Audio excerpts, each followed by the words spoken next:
For thousands of years, civilization has been a destructive force, both ecologically and culturally. Deep in the abyss of the sixth extinction, the future of humanity and our other-than-human kin hangs by a thread.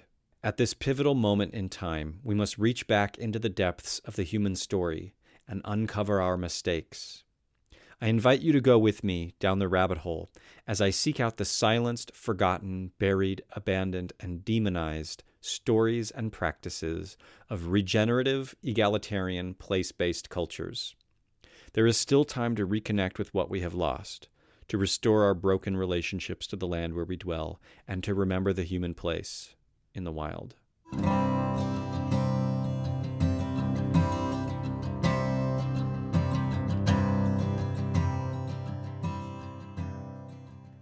Hello, and welcome to the Rewilding podcast. I'm your host, Peter Michael Bauer. I'm coming to you from Portland, Oregon, the traditional territory of the Multnomah and Clackamas Chinookan people, as well as the Kalapuya, Molalla, Cowlitz, and many other tribal groups whom have lived here, subsisted here, and traveled here to trade and make their living since time immemorial. The Rewilding podcast is made possible through financial donations from patrons. Please consider becoming a patron and support the podcast. Today on the Rewilding podcast, I am chatting with Eli Loomis of Boulder Outdoor Survival School. Now, I recorded this interview a few weeks ago when I was planning to be at Boulder Outdoor Survival School's 14-day field course. Unfortunately, due to some health issues, I had to cancel my trip there, which is a huge bummer. This entire episode was kind of talking about that experience and the history of Boss, and I was really excited to be out on the land in Utah when this aired. Unfortunately, that is not possible.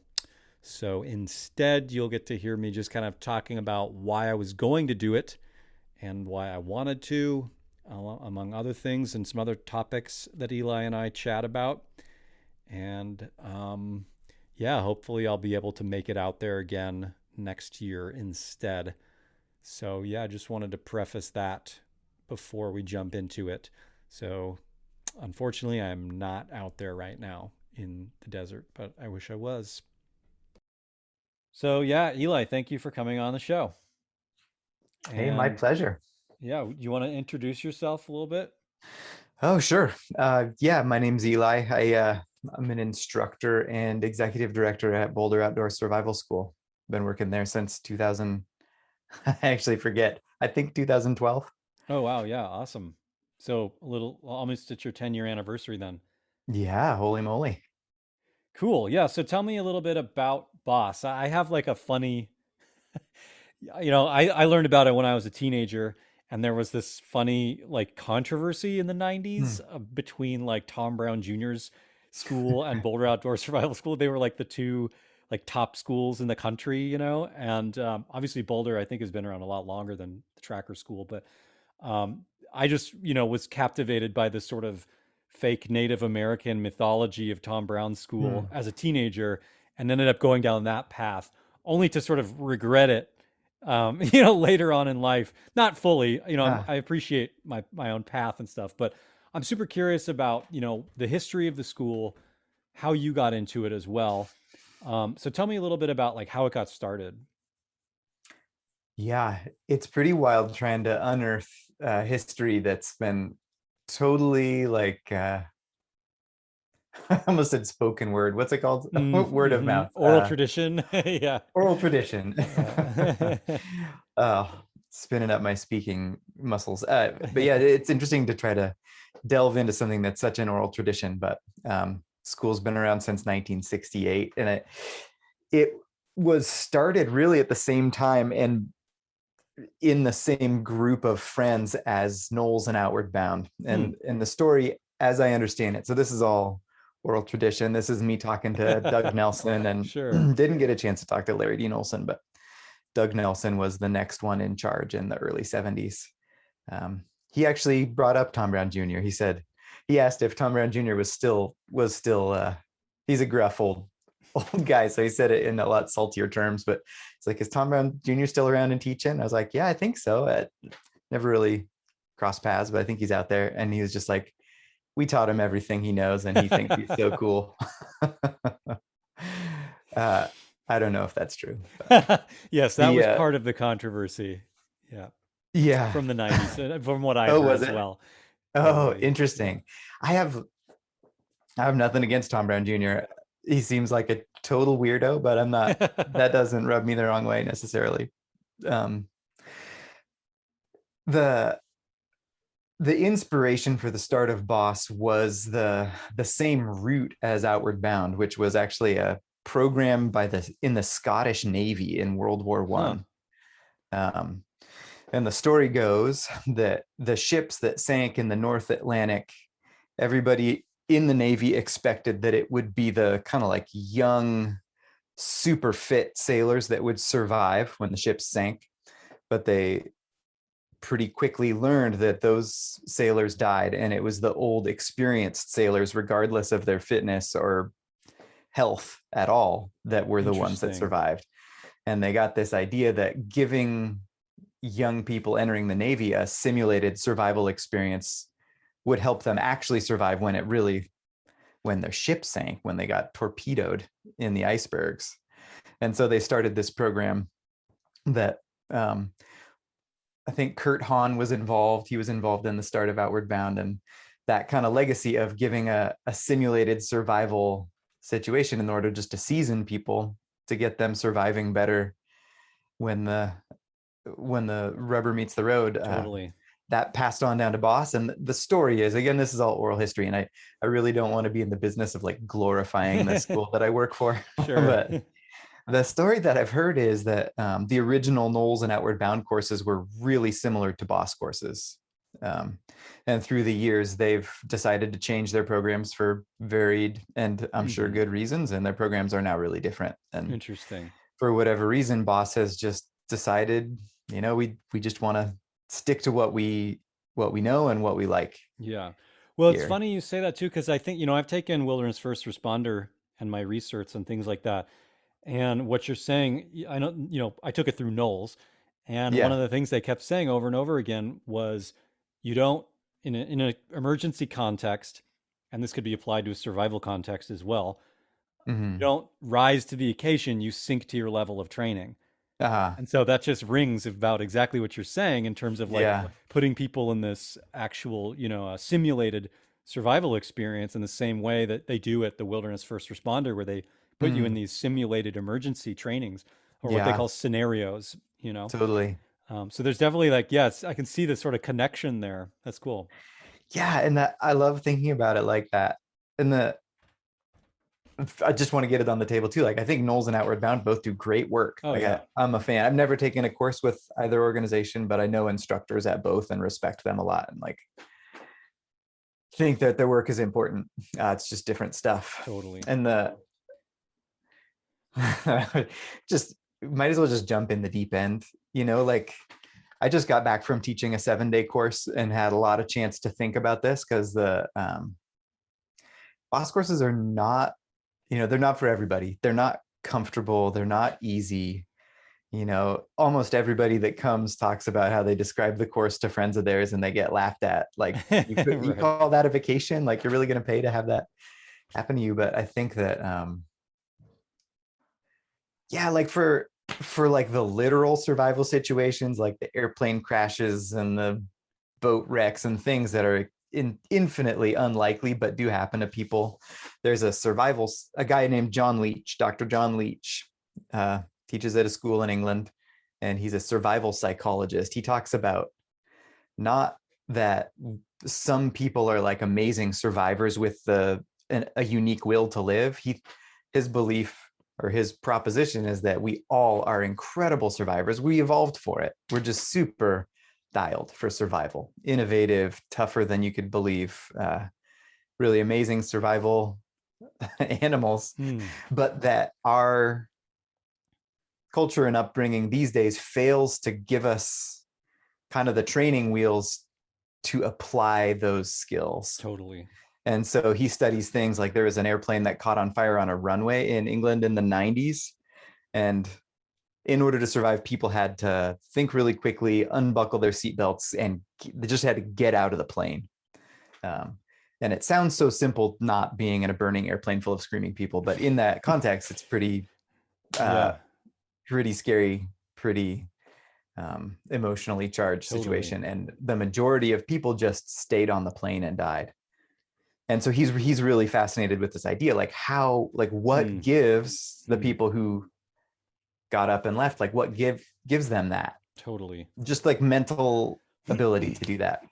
And Yeah. he says that that's actually the norm. And the people who stayed on the plane, he says they have the won't to live. He rejects the idea of the The will to live. He won't says to there's a live. won't to live. Interesting. Yeah, that's a really, I've never heard that before. That's awesome. I mean, it ties into sort of the larger framework or ideas behind rewilding in the sense of like Mm, captive animals and domestication being a form of yeah. breaking the will, right? Like Yeah. every animal is born wild.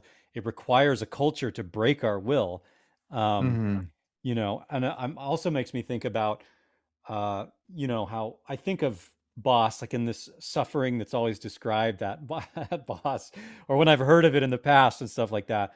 To me, it's sort of I think of it almost as a rite of passage as well, not just like a Sure. survival scenario, but a rite of passage. And for me, just growing up the way I did, there weren't a lot of those culturally I think there's things like, driving cars really fast or, actually dangerous rites of passage that are invented by teenagers looking for adrenaline and looking to like express Mm, themselves or feel the world in the extreme ways that we can and want to sort of, um, you know, invoke those states of suffering to see how strong that we actually can be, right? I think that there's a level of sure. cultural implications that we don't have. And so when I think about that, I think about um, have you heard of the bullet ant test? Oh gosh, yeah, I have. Yeah, okay, yeah, okay. So for listeners who haven't heard of the bullet ant test, there's a culture in South America, and in order for the young men in their society to become acknowledged as adult, full-grown men, they have to do this thing called the bullet ant test. There's these basically baskets that are like gloves that are woven, and a bullet ant, which is supposedly their sting is like I don't know, this might be hyperbole, but 20 times more potent than a yellow jacket or something like that. And a cultural person will, make a tea that makes the ants go to sleep, and then they poke them through all these holes in the basket. So when they wake up, they're stuck in place with all their stingers pointing on the inside. And the young men to go through this initiation have to put on the gloves for 5 minutes straight while their hands are being stung who knows how many times. Um, and it's a neurotoxin, so they're in excruciating pain for 5 minutes, but then the pain lasts up to 24 hours and they're hallucinating and all of these things. But the interesting thing about it is although it's a neurotoxin and although it's extremely painful, it's actually not dangerous in the sense that it has no real um, physical effect on them that won't just wear off over time. And I think about John Young, when I took his Art of Mentoring class years and years ago, he had this thing where he was like, rites of passage should be perceived danger high, actual danger low. And that way there's this sort of like suffering that can happen that actually doesn't put people in super danger. So that then when they are in those situations, they do have the ability to navigate them. Yeah.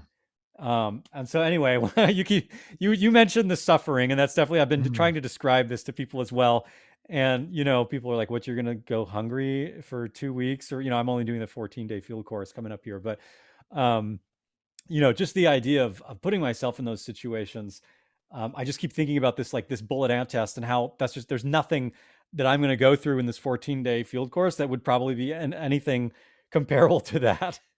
Yeah. Yeah, we don't do anything um like yeah that. yeah so but just to have it be as a sort of fun rite of passage and scenario, I mean, I think that's, I mean, I'm just speaking from my own out of my own mouth, but I also think about the movie Rabbit Proof Fence, Mm, which is about these young Aboriginal girls who escaped. It's a true story, made into a movie about these young Aboriginal girls in Australia who escaped a boarding school and walked um, you know 20 miles a day for like 6 weeks through the hot desert barefoot as children to get back to their homeland. Yeah. And they did so by following the rabbit proof fence or whatever the Hmm. fence. But anytime I'm hiking now, anytime I'm doing anything and I start to feel exhausted after just like a couple of miles or something, I just think about those girls and that endurance and that connection and knowledge of place and their ability to just like do that with their bodies as kids, even, you know? And it's Yeah. just phenomenal. So anyway, I'm ranting about what I'm excited about. I think I'm going to get out of the program. Well, that's our hope, is that everybody who goes through the program gets a glimmer of what they are capable of. And it's my belief that what those girls did with the rabbit proof fence, like that's in all of us. Like our ancestors all survived, we're the descendants of a long line of survivors, and very capable ones at that. um, there's a guy, I'm a sucker for quotes, like I think about all of I think all the time, but there's always somebody who said it better and thought it better. There's an author named Tim Crabbe or Crabbe. I actually don't know how it's pronounced, but he's a cyclist, and he writes about discomfort and how important that is for Mm, humans, and says, like, here we are in these bodies that are capable of hiking 5 days and 4 nights without food through a desert of snow, and yet we accept praise for going on a 1 hour bike ride. totally. Right. Yeah. How wild is that? Hmm. And not not that everybody needs to do that, but I think it's the biggest piece for me is like going through a tough experience that's really carefully crafted, that's built built to give these kinds of I don't know, like epiphanies. it's it's Gosh, the boss experience has been honed for 53 years to give people something important, whatever it is. Like the challenge is there, the experience is there, and part of the beauty of it is everybody gets to make with that what they will, whatever they need to make of it. um, and for me, what I see in a lot of people is just I was just on this course on the seventh day of these people being hungry and hot and tired, not sleeping much, just like what almost anybody would describe as miserable conditions. Here's these 11 people that are just cracking jokes, totally joyful, making jokes about their blisters. And I can't help but think that if we're able to get them there in that instance, then when life delivers the next huge thing, they'll be a little bit more prepared, Totally. because Yeah. none of us, statistically, basically none of us are ever going to be in an airplane crash or Right. boat sinking or stranded on an island. That I'm so grateful for that we don't have to handle that, but we all have to deal with the death of a loved one, loss of a job. um, Life is really hard, and to have perspective on that and skills like the internal survival skills, that's I think that's pretty awesome. Yeah, I mean, it makes me think too. You said, that these sailors that survived, it didn't really even have much to do with their level of fitness too. Like that to me is super interesting in terms of thinking about inner work or inner, psychological, like how much the of the experience is psychological versus physical. I mean, I know there's like Yeah. some physical things that I've been doing personally to prepare, but at the same time, I'm thinking, for me, I think what I'm going to get most out of this is that psychological transformation. At least that's what I'm hoping to get. Yeah, I think that's the most important part. It was for me when I was a student, for sure. So, I guess one of my questions or what I'm interested in too is like, what are the risks that people are in this particular Hmm. context? Um, and then also, I like talking about context for all Hmm. things, and because everything that we do is very context specific, and oftentimes, people think they'll conflate things like survival skills with ancestral skills because nobody you know, even teachers sometimes don't understand the context Hmm. of when you would do one thing over the other. I think, the person that illuminated a lot of this stuff for me was Cody London Hmm. in his exit interview with TV Guide, I think, when he left Dual Survivor. Yeah. He had a whole thing in there about how a lot of these shows, the reason he left is because they were trying to get him to hunt with a bow and arrow. And he was like, this show is about survival, a survival context, not ancestral living. He was like, if this show is ancestral living, I would hunt with a bow and arrow. But this is a survival show, and I'm not going to teach a skill that somebody's going to think is a survival skill that could waste their time and energy and get them killed. I'm only going to be talking about survival skills on the show. And so they ended up kicking him off, or maybe he Yeah. left. The controversy of whether he was, fired or quit on his own accord.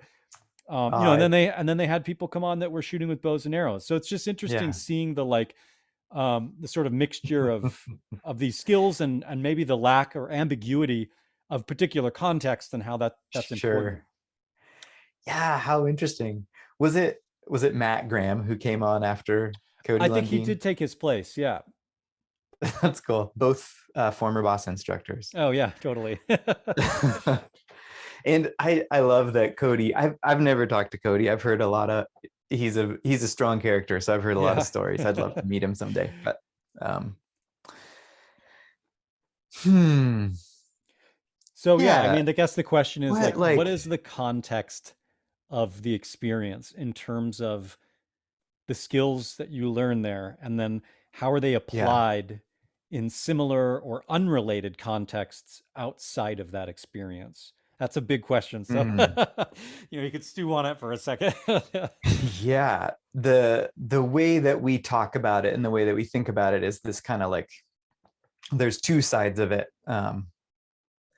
As a survival school, there's the side that I've focused most on, which is like the personal growth and the mental and emotional tools of survival, which I think are where we lack the most, just as modern people right now.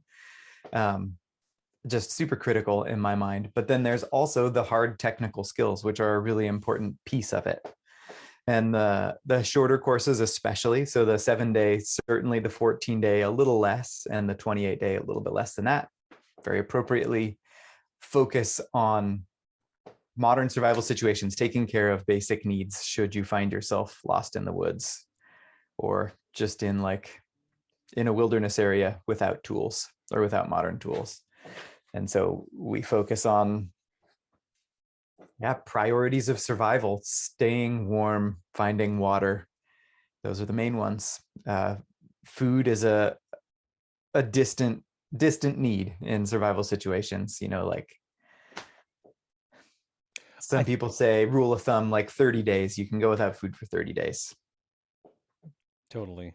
So Yeah, I mean, I appreciate too. I feel, the original class I wanted to go to was the hunter gatherer course, because to me yeah, that was more of that context of, yeah, ancestral living or minimalist ancestral living, more than like the 7-day, 14-day, 24-day field courses, right? Which are yeah. definitely more geared toward like a survival context. Hmm. But I'm actually excited to do.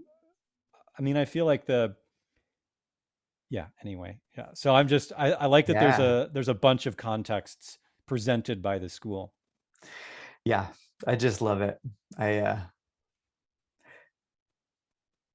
being executive director, there's like this idea that like I control all the curriculum or something. I have just it's school's 50 years old. I just Yeah, so I don't control any of totally. that. And I so I can really say like I just admire what everyone who built this curriculum over the last 50 years has done with it. It's just so simple and so elegant and it really comes together, not always, but often, to give that balance of like hard technical skills and emotional, spiritual, mental experience, and always something else too, some connection with land. Or I appreciate that every student I've ever talked to has been surprised, no matter how much they knew about the school beforehand. Yeah, That means something to me. yeah. So our boss recently became a nonprofit. Is there like Yeah. a, what was the reasoning behind that? it fits the values of the school a lot better. Really, it's always been about education and passing on the skills. And the idea of like becoming a nonprofit, we were giving up profit, is just hilarious to everybody. Totally. It's never Yes, right, school's never made any exactly. money. Yes. Um, Meanwhile, it's there are nonprofits that pull in a huge profit. So, so I have heard. Yeah, Yeah, bizarre world. I know. Um, but one of the things we were really excited about is that allowed us to bring in funding for scholarships, and we've done a good job pulling in money for that and offering a lot of financial aid to people. Tuition assistance, we've been calling it. Nice. Um, Yeah. and it just fits what we do a lot better. Yeah, We're an educational institution. We're not a for-profit school. totally. Yeah. It's interesting too, thinking about, I mean, the price of the classes has always been what's limited me traveling to them. Yeah. And I think that and it was, I think that also might have been one of the reasons why I went to tracker school, but that was expensive for me too as a kid. I Yeah. mean, I, I was couch surfing for 8 months as a runaway, bagging groceries at a local grocery store to save up enough money to go across the country on a Greyhound bus to go to a summer camp for teenagers in the Pine Barrens that was Right only a on. week long, Yeah. as a kid. And I think it was, in the late 90s, it was like, I want to say $700 for the camp, which that's probably twice as much, easily twice as much in terms of the value now as it was when I was a kid. So, um, but I think that there's a misconception among a lot of people about how much things actually cost. I know there's like, running a Hmm. nonprofit myself, it's like, there's the constant question of like charging too much versus charging too little. If you're trying to pay people well, pay people a living wage, it's like, okay, well, then I have to charge more money. There's like this Yeah. interesting dichotomy there, even as a nonprofit dealing with capitalism and trying to keep these skills alive. And I think about how Boss is like in the middle of nowhere, like Yeah.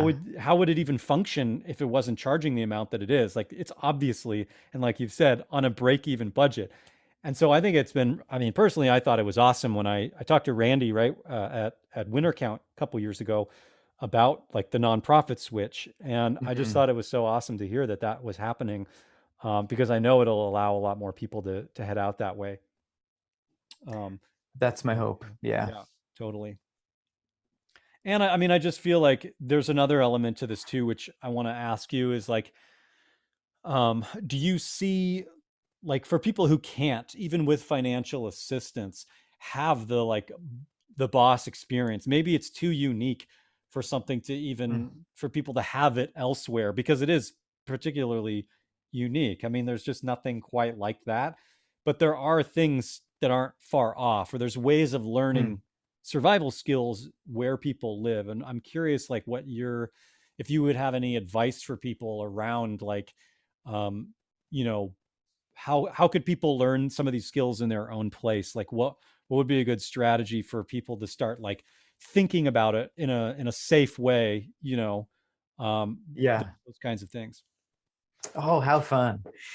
For like the full kind of rite of passage experience, I just would never recommend anyone do that on their own, because without the program and the kind of behind the scenes support, it can be quite dangerous. Totally. And we've worked super hard to control all the risks we can while keeping the experience how it is. But for the skills, I don't know. My gut is, everywhere I've ever landed, there's been like a small community of survival nerds, like people who've been to Tom Brown Tracker School, people who've been to Boss or studied with Lynx or there's all these programs around the country that teach the hard skills. And there's always a few people that are kicking around that, in my experience, love to just get together and make bow drill fires and cordage and play around with different technologies. And so I don't even know how to suggest seeking those folks out, but that's Maybe where an I would internet start. search. Yeah. Yeah. There you go. Yeah. Cool.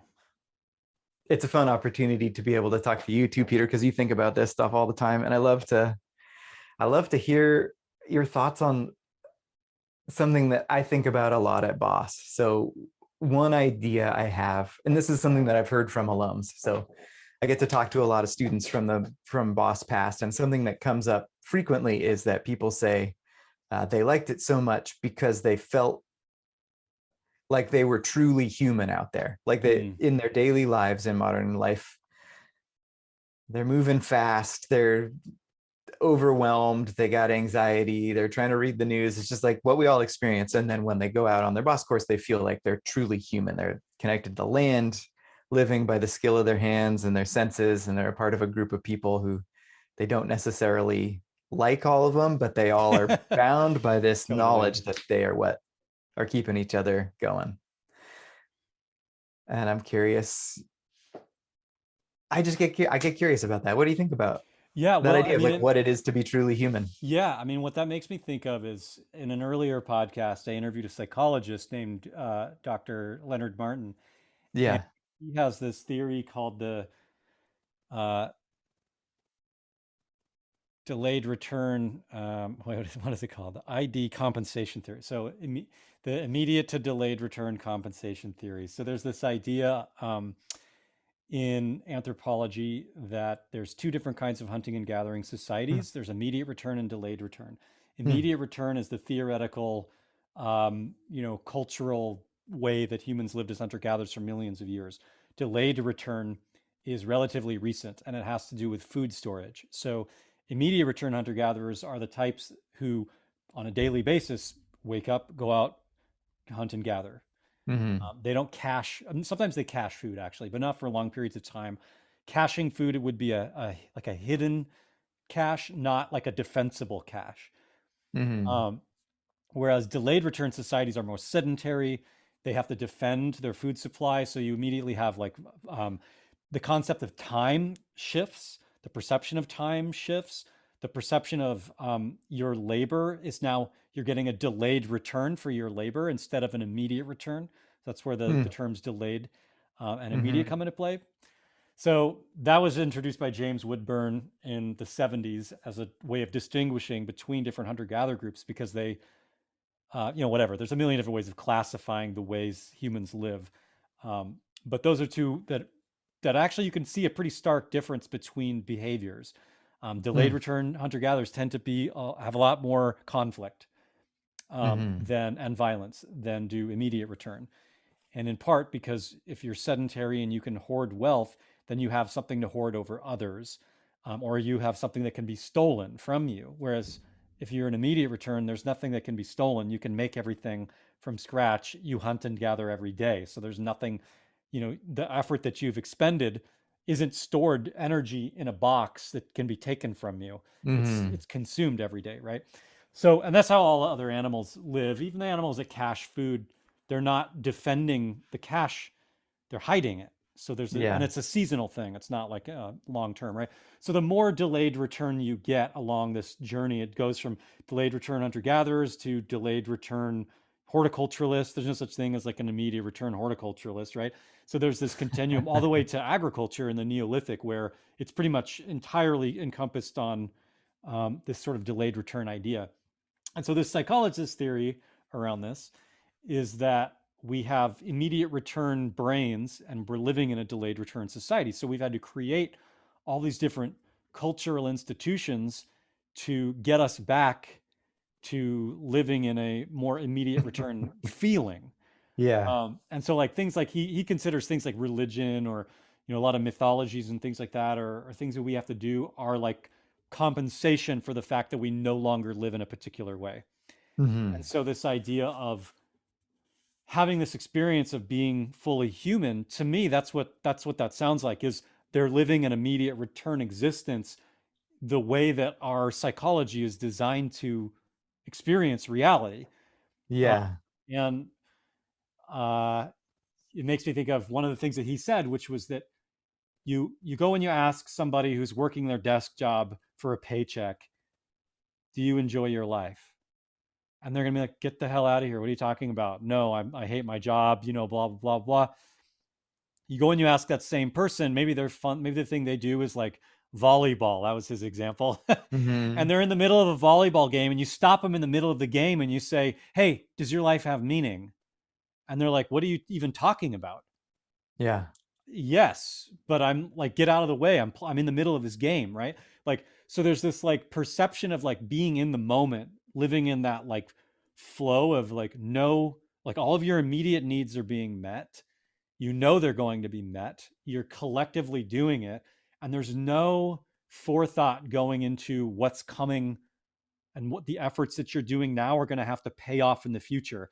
You're immediately getting the things that you need, and that experience puts you in like what athletes call like the flow state, right? Hmm. So I think what you're talking about, to me, if people are saying that they feel like it's, where they feel truly human, that to me is what that sounds like. I don't know, I mean, I'm just projecting Yeah.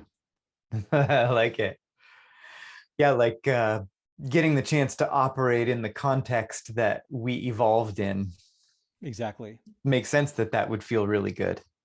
And yeah, exactly. And it's maybe not even fully the context because it's a 2 week or 1 week or 2 week or four Yeah. week program, right? But it's like a Yeah. taste of this other thing. And I think that's what, to me, that would be where that idea would come from, is like, how do we, and so when I think about that, to me, as part of the experience of those programs, I wonder myself, how do people get that? Because do you have to, like, how long? And this was the thing at Lynx's program too. She would talk Yeah. about this, and I think that her thing, Lynx is very specific about her things. Was like, it takes at least, a week, 2 weeks, 3 weeks for people to get into this like flow state. Hmm. Um, Whereas, I think somebody like John Young talking about the art of mentoring, that there are actually like cultural things that you can develop to put people into it faster than maybe Lynx's program, which didn't really have any cultural elements of that Yeah, caliber or nature, totally. right? I've spent so much time thinking about this on the recent 7-day course that I taught, and I got my fellow instructors aside at one point and was just laughing and just posed the question to them, like, we think we've developed like this really like sophisticated curriculum to get people to this state. Are we just taking away their food? Is that like actually the only thing? Yes. Yes. Yeah. I mean that, And maybe it is. I don't know. yeah. Well, it's the same thing with, like vision questing. I hate using that term, because it's, a lot of people consider vision quest specific to Native American societies, but rites of passage and this type of experience of removing people from. I think there's a lot of things going on. I think taking away people's food is contributing for sure into potentially speeding up that process, right? Hmm. However, but there's also other elements that are taking place too. So when you do, at Tom Brown's school, they call it a fast from all things familiar, which I really like Yeah. that terminology. There's a lot of, you know, things about Tom Brown School I do not like. They're very obsessed with the concept of good and evil, which is very Judeo-Christian and not indigenous. And they're just, it's all over their stuff. I actually left a vision quest in the middle of it that I was doing through the tracker school because of their like good and evil Wow. mythology. But one of the things I really appreciated in terms of the language of that was a fast from all things familiar, because it really does trip your brain into and speeding up this process of becoming, disconnected. And it can be painful and uncomfortable, right? Just that alone. But you take away food and it's even more so. You take away water. Some quests, they don't even let you drink water. Hmm. Um, so it's kind of cool seeing these like degrees of discomfort. And I, in a sense, thinking about like the 14 the field courses at Boss, they're almost like a collective vision quest in the sense of Hmm. fasting from all things familiar, and you're and fasting from food, really, Hmm. to kind of propel you into this psychological experience. Totally. And it's been designed to make it as hard as possible in ways that allow basically anyone to complete it if they're willing to really challenge themselves. It's so Totally. hard. I don't want to Yeah. minimize how hard it is because it's so hard, but that's just so by design, because like you get out of it what you got to have skin in the game, Totally. what you get out of it is proportionate to Yep. what you sacrifice Yep. going in. And there's not like, we're not sacrificing anything like in a ritualistic way, but going without food and walking long miles in the desert heat, that's a real sacrifice. And that Totally. Yeah. there's no shortcut to what we're trying to offer, Exactly. you know? Yeah. I mean, what you've created is a shortcut. You know what I mean? Like, there's no uh, shortcut in like except actually doing the things. You've already yeah, created it. It's what it is, in a sense. we do our best to remove fluff. Yeah. That's a weird way to say it, but Yeah. just to like remove the trappings and the anything that's not what just seems like really humanly necessary Totally. in a way that is also as nurturing as possible, which is a funny counterpoint, but I think it's a really critical one. Well, yeah, I mean, and that makes me think of this quote from Martin Prechtel. I don't know if you're familiar with his work. He's Mm-hmm. you know, well, he grew up on the Pueblo reservations. He's half Canadian, half Swiss, or half Swiss Canadian, half native, and writes a lot about his experiences both on the Pueblo reservation, but mostly in living with Mayans in Guatemala. But one of the things that he talks about in terms of rites of passage too is that they're and even like spiritual offerings and those kinds of things is that there are two kinds of suffering. One kind of suffering creates beauty, and another kind of suffering just creates more suffering. And so I think about that a lot too with this kind of concept of, of rites of passage and suffering is like, where's the amount of suffering? I mean, again, it comes down to like that bullet ant test, right? Like the what's the kind of suffering that creates beauty? And I mean, that can be subjective, I guess, too. But um, I don't know. Yeah. What is it? I don't know how to pronounce his name. I've just read his books, but is it Khalil Gibran, the Oh, I don't poet? know. There's a one line out of one of his poems that I think about often. He says, "Pain is the breaking of the shell that uncloses your understanding." Yeah, yeah, We all have to do it. yeah, Life delivers. yeah. If you don't do it intentionally, then you're gonna get it anyhow. And I think it's humiliating. I mean, in the sense of humbling, like humbling and hummus, humiliate, Yeah. like humbleness. I feel like that's a huge thing that we miss in our society is the humbling aspect of intentional or culturally mandated rites of passage of pain, Yeah. and pain that you recover from, right? Like Yeah. there's definitely fucked up rites of passage that don't need to be done, that are very painful. There's like, hazing. There's just Yeah. certain things that are you know not what I'm talking about Yeah. when I think about that kind of pain. Um, but it makes me think too that bullet ant test. There's a video of a guy, an American man, goes down there and he does it himself with this tribal group, and it's just fascinating because he doesn't have a cultural container for any of it. Right? He didn't grow Hmm. up there. He's just some dude who wants to. He heard about the bullet ant test and thinks he wants to go prove himself. Right?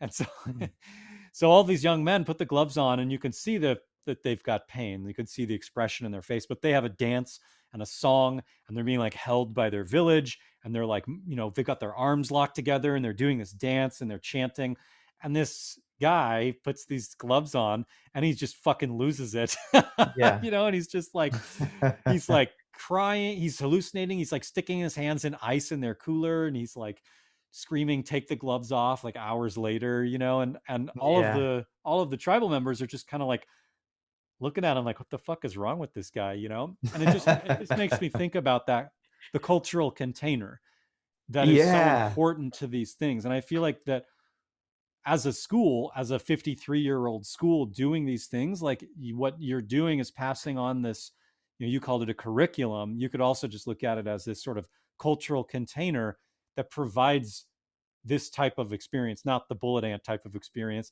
but the Yeah. kind that's been crafted there that does have a level of suffering, but in a cultural container where the perceived danger is maybe, or the perceived suffering even, is higher than the actual Yeah. danger, right? Um, Totally. and so, yeah, I mean, that's Yeah. It's like cultural containers like that are like a technology. And exactly. we've Yes.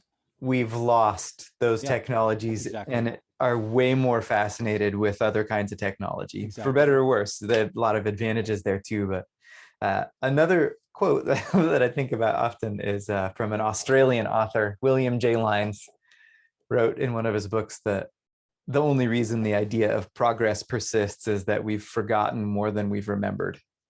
Yeah. And I reflect on that in exactly this context, that we have a lot of material resources and like physical technological resources, but we don't have a lot of cultural or personal resources. And so we're unbalanced, and it's really feels good to get back to that a little bit, at least, you know? This makes me wonder too. I talked to I was on the last Born in the Wilderness podcast, and we started talking about um, like the concept of masculinity and rewilding. And I think about, the word toxic masculinity. I think that there are masculinities, plural. I don't think that there is such a thing as a masculinity, singular. Every culture constructs its own version of what masculinity or femininity or a non-binary, um, existence could look like. And I'm curious, for me, I think when I first heard about boss, there was sort of this concept of like toxic masculinity, of like Mm. a bunch of bros. Like this Oh was the no. this was the inversion of like, the shit that people talked about the tracker school. There was like shit that the tracker school talked about boss. And I think one of those things was kind of Mm. this idea of like of toxic masculinity, right? Of like bros trying to prove themselves by starving themselves in the desert, right? Sure. And I don't think about it that way myself at all now, but I'm curious, like, do you end up with folks who maybe come from that sort of idea, that sort of thinking, that are transformed while they're there into something else? Interesting. Well, school's got a long history and has, lots of people have worked there. I'm sure there has been toxic masculinity at the school. There definitely is at tracker school too. So it was kind of like the pot calling the kettle black in that sense. But I Yeah. just mean like even just clientele, like as a, Yeah. like Oh, rites of sure. passage coming Yeah. in, looking at the program as a way to prove themselves, Yeah.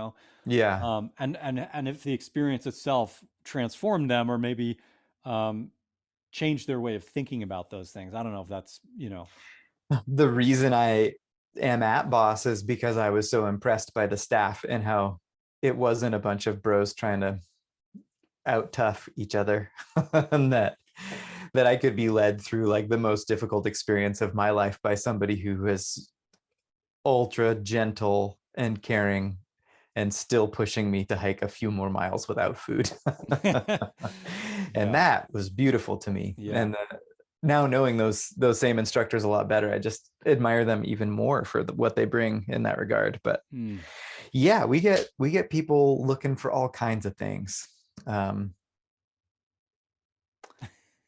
I think that we get less, of the course. I should only really speak to the students that I've personally taught, and of the courses I've taught. Every couple of courses, I'll get one or two people who are genuinely in that mode. One person every couple of courses. Often people will come with kind of the bluster and the gruff, and it'll take a couple of days and I'll realize they're just scared, Mm. you know? Of Mm-hmm. course, like they should be. It's scary. They should be scared. And some people just express that in a way that comes off as tough guy. Totally. Um, Yeah. and so, you know, not everybody will emerge changed. There's no guarantees, and some people are able to resist Sure. the experience quite Mm. successfully. Mm. Um, Mm-hmm. but and some people are complicated too. Totally. I had a course with a guy who is just the biggest pain in the butt, banker executive high up in a major bank, who the hardest thing anybody faces, I think, in a boss course is not being in control. Mm. And so the people who tend to struggle the most, well, maybe I don't want to make such a blanket statement. One group that struggles a lot is people who are big bosses, who are used to being in charge and not Mm. making all the choices and having everything how they want it. And that can manifest it manifests as fear, which comes out in all kinds of ways. And I've had people on courses go through this whole process of challenging. Everybody who's there wants to be challenged and wants to tackle that. And so almost always I just am really impressed with people confronting their own shit when it comes up. Not always, Yeah. but almost always. And so those folks, I've been thinking of one guy who was a super challenging for the reason of toxic masculinity, tough guy. And by the end of the course was apologizing to everybody about it and saying, I'm sorry, I was such an Oh, asshole. wow. But then when he left was still kind of kind of that way. So it's like, you can't, it's 7 days. We're Totally. not going to be able to give somebody a chance to completely change the Mm-hmm. part of themselves that they struggle the most with. But maybe my hope is that we give them a chance to plant some seeds, Yeah. Awesome. Why do you want to do boss? So yeah, I guess, for me, I heard about it when I was 16. Yeah. My first actual mentor was an apprentice at Boss Mm. in the 90s, late 90s. He's like maybe 10 years older than me. And I read a Tom Brown book. This kid that I knew, he was also into Tom Brown, and he had this mentor, and he invited me to come along with them. And I met the mentor, and he was this apprentice at Boss, and so we Mm. connected. And then, he started teaching me how to do a bow drill. And it's funny because the way he teaches me is not how I teach people. Mm. He taught me he had me learn to do a bow drill with green hazel. Mm. Green hazel is the hardest wood here in the Northwest. Not only is hazel just hard when it's dry, trying it with green hazel is like impossible, right? Yeah. Um, and so I just thought I worked on that thing for 6 months before I ever got a coal. Yeah. And I was just day after day working on it. And I thought it was a muscular thing. Um, I thought I just needed to get stronger, persisted, and eventually my friend, we both got a coal with the green sets on the same day. I've never done a green hazel coal ever since. Yeah. And I never Yeah. will ever again. And it's not how I teach it. I didn't know anything about trees back then. I didn't know anything about anything, but it was a really cool, um, I say this, I sound like an old man saying this because I don't even teach it this way, but I had to work for it. Yeah. I really had to fucking work for it. When I teach a class, I've got people busting coals the day they make their bow drill. You know what I Yeah. mean? Like, Totally. and I tell them this took me 6 months at 16. I Yeah. was persistent. That's like for somebody with ADHD or whatever, to be motivated enough to work on it for 6 months, that kind of thing. So, but I heard a lot about Boss. My mentor was not into Tom Brown at all, and I was very much into Tom Brown. I think I made my transition away from that as I started. I went to that school, a couple of classes at that school over a few years, and then was looking for more affordable options, and the skills gatherings were a more affordable option. So I started going Yeah. to Rabbit Stick, and at Rabbit Cool. Stick I learned about echoes in time, and then I Hmm. started going to echoes in time. But at Rabbit Stick, there were a lot of boss instructors, and then I think I met Cody London there once. I met him again at Winter Count. I met Lynx at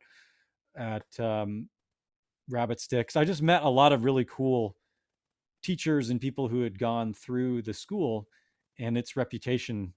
As Mm. far as my teenage idea of it being this sort of bro haven, after I Mm. realized that the Tracker School in New Jersey was was actually a sort of weird, Mm. gross bro haven. Hmm. And then just meeting the very cool people that were instructors there. And then, of course, um, my ideas of rites of passage and the concept of suffering have changed over the years, and no Mm. longer seeing it as a way of proving my masculinity in the sense of a toxic masculinity, but proving to myself what the body I'm existing in is actually capable of.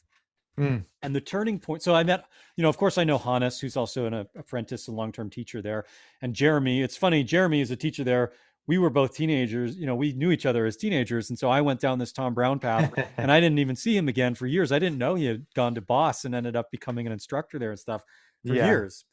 And then we reconnected here in Portland, and then I connected with Hannes, and But the real transformation that made me want to go was I went to the Enchantments a couple of years ago, which is a mountain range in mid central Washington, the Cascades. Hmm. Um, and I've always been I'm just the kind of person who doesn't fully understand what my body is capable of. I've always been had an aversion to sports and physical activity, and I've blamed Hmm. it on a lot of things. I have a chest deformity that prevents my lungs from fully bringing in as much oxygen as other children my age were able to. I Sure. had, and not only is the chest deformity, it's called pectus excavatum. It's also visually different. So I was like, being made fun of as a kid. Then I didn't want to take my shirt off, then I didn't want to go to sports, like just all these different things. I did Taekwondo, but that was sort of like the McDonald's of martial arts. Hmm. Wasn't like, didn't train me in endurance, didn't understand the connections of, what you're eating, how much you're sleeping, and the kinds of exercise. And so just kind of getting into those things over the years. And then again, I went to the Enchantments with my girlfriend, and there's this pass in the Enchantments called Asgard Pass. I don't know if you're familiar with it, but it's Yeah. basically like a straight up a mountain. It takes almost 3 hours to walk from the bottom to the top, and I'm pretty sure it's like not even 3/4 of a mile. It's So 4,000 feet up is my recollection. yeah, that sounds right. 4,000 feet up in like maybe less than 3/4 of a mile. Yeah. Um, and so, and so you've got to, if you, we camped at Coolchuck Lake, which is at the base, and then you hike up that, and then you're, going up and down the mountain range above that once you get up to the top of that pass. So, we get to the top of the pass and I'm fucking dead. And I'm like, this took us 3.5, 4 hours. Like, I'm fucking dead. There's no more, like, I have Yeah. nothing left in me. And my girlfriend can just walk and walk and walk and walk and walk, and she's just endlessly walking, right? And I get sketched out with the idea of her being by herself. We were with a larger group of people, but they were also kind of exhausted. And she's like, "Well, I hiked all the way up here. I want to take pictures. I want to go. I want to go more, miles and miles." So she's just, and I'm like, "Okay, fine." So I'm just, just like walking behind her, and I didn't stop walking, and I didn't stop walking, and I didn't stop walking, and finally it's like 7 hours or something. I'm like begging her to turn around, Yeah. and we end up back at our camp 12 hours after we left that morning, and I just couldn't believe that I had been able to walk that much. Like, I've just never, after the pass, after the stuff, like I've done backpacking trips, but nothing more than a few miles, and so Hmm. that I got to that point on that hike where I realized I could just keep walking forever.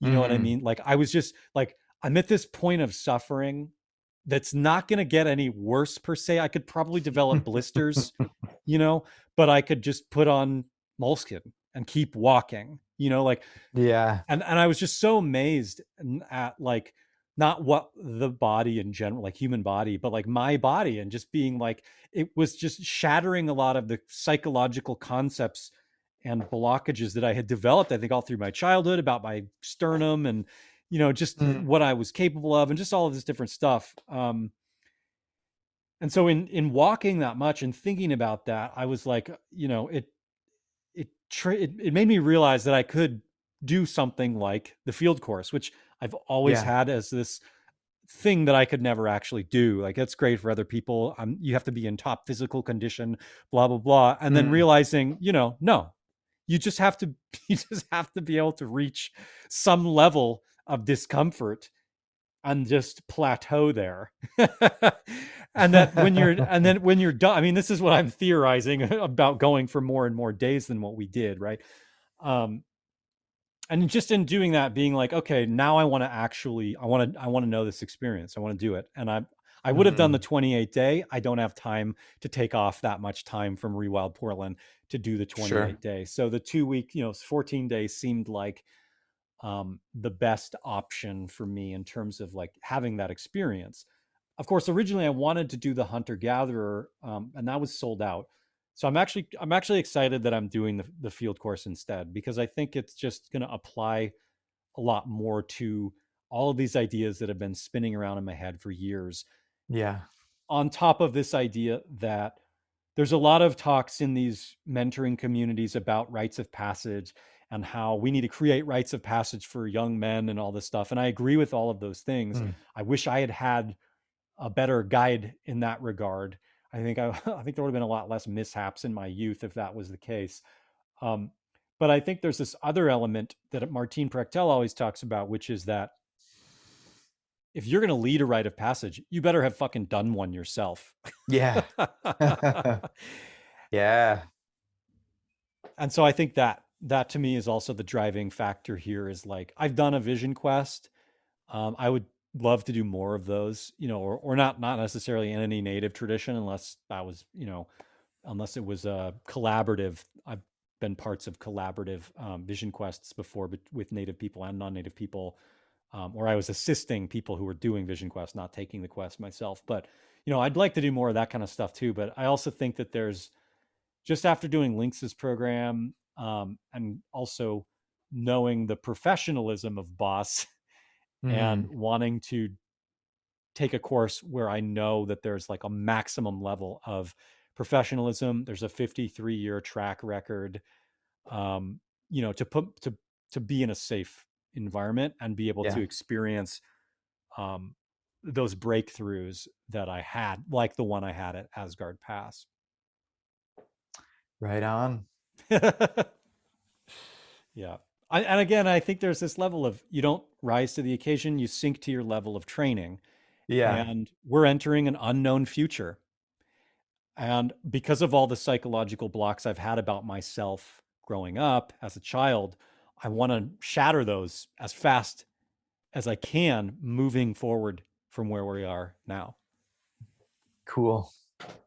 Yeah. Oh, it's so exciting, Peter. I know. I'm pretty excited. That's why I'm concerned. I'm trying to get my health all in tip top shape before I head down there. Yeah. So I'm sure it'll be fine. But yeah. Yeah. I trust you'll get it figured out. Yeah. It's interesting. There's a I run a little bit too and hang out with people who are more serious runners than I am. And there's a race called it kind of gets whispered in ultra running circles, the Barkley Marathons. It's famously the hardest race in the country. You're nodding like you've heard of it, but I've just started reading a book where they talk about it, but yeah. Oh, cool. I watched a film about it because I was just totally intrigued. And I ended up just totally loving it. Just entertainment value is high. And I just love the idea of it too. And one of the things the race director said, total paraphrasing, but he basically was saying like, well, yeah, this is like an unknown amount of miles. He says it's 100 miles. Everybody who's run it says it's probably more like 120, 130. Pretty significant difference. All off trail. There's a lot of like brambles and many years no one finishes. It's just too hard. But he was proposing like, well, what, like good, like what could you possibly hope to gain by attempting something you can finish? Totally. And I liked that. Yeah, I love that. That's awesome. So cool. Yeah, what got you? Now that I've told my story, do you have time to tell yours? I'd love to hear. Yeah, sure. I'd love to hear about your, what started you or inspired you to take your first field course. I spent a lot of my life in the woods, grew up in the woods, really close to the Wilderness Awareness School, like 2 miles away. I never knew it was there. What? Which it just cracks me up. I would have loved it there. Yeah. They showed up when I was about 16, maybe. Anyway, irrelevant. I grew up in the woods. I spent a lot of time in the mountains. I was an avid climber and mountaineer. After grad school, I ended up leading backpacking trips for college kids as a part of my work. And I really felt like I knew my way around the wilderness. I got the bivy sack down. I got the tent down. I got 2 different water filters. I am comfortable in the wilderness. And I ended up taking a wildlife tracking course with Wilderness Awareness School, the intensive that's like 9 months of weekends. Was that with Dave Moskowitz? It was with Dave Moskowitz. He's an old roommate of mine. Oh, really? Yeah, many years Yeah, ago. I ended up doing some climbing with Dave. Awesome. I got on really well with Yeah, him. Dave's great. And Hannes was in that class, who you Oh, know. cool. And Hannes and I became fast friends. We're the only ones who are overeager enough to wake up at 4 a.m. and go out trailing, doing all the most over the top stuff, just because I guess that's just we're both just super excitable, Mm. I guess. So I ended up spending a lot of time Mm, with Hannes because we were the awesome. ones who were raising our hands to go to the most remote location or Nice. do the most ridiculous thing. Um, and Hannes just insisted that I go to Boss. And, you know, he's like really articulate. He's got a really awesome accent. Yeah, yeah. And he just kept saying, like, you must go. You must. Yeah. And I honestly, didn't have any money. I was like a adjunct instructor at a university or a community college and living in a house with roommates, pretty pleased with my situation, but uh, you know, not scraping by, but not a lot of extra cash bouncing around. So the idea of paying someone to go into the woods seemed pretty crazy to me, Right. since I was so Yeah. felt like I really had a handle on it. But Totally. at Hannes's insistence and with some generous financial aid, I managed to go, and it blew my mind. I had no idea what I was getting into, and it really rocked my world. So um, after that, when they invited me to come back as an apprentice, I was all for it. I jumped right Yeah. in. Awesome. I had no idea what was possible. Yeah. So what's the Yeah. apprentice program like? So you mentioned everyone who is going to lead a rite of passage should do one themselves. Every boss staff member was once that's how everybody starts. They're a student, and then on longer courses, 14 or 28-day courses, if the instructors get together after the course and talk about anybody who might have shown promise as an apprentice, and they just get invited to apply. So it's an invitation only kind of deal. And once the invitation comes, apprentice applies. If they get accepted, they come out and do a unpaid or very minimally paid internship, just enough to get them on our insurance and taken care of in that way. But essentially a internship. And then if after that time, they choose a mentor during that time who helps them through the process. But if after that time boss thinks it's a good fit and they think it's a good fit, they have the chance to become an instructor. Awesome. It's a lengthy process, and Yeah.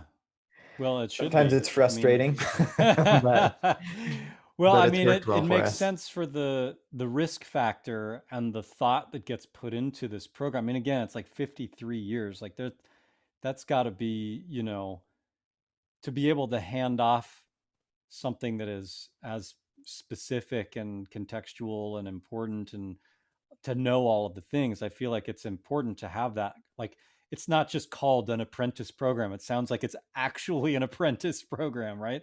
Like, how That's many my things hope. these days Yeah, are called apprentice programs that are just like, that aren't really, where you don't actually have to do time. You're just like a volunteer, and then you get sure. hired. You know what I mean? Like, it Yeah, just, I think that to maintain the authenticity of it, it requires that kind of longevity.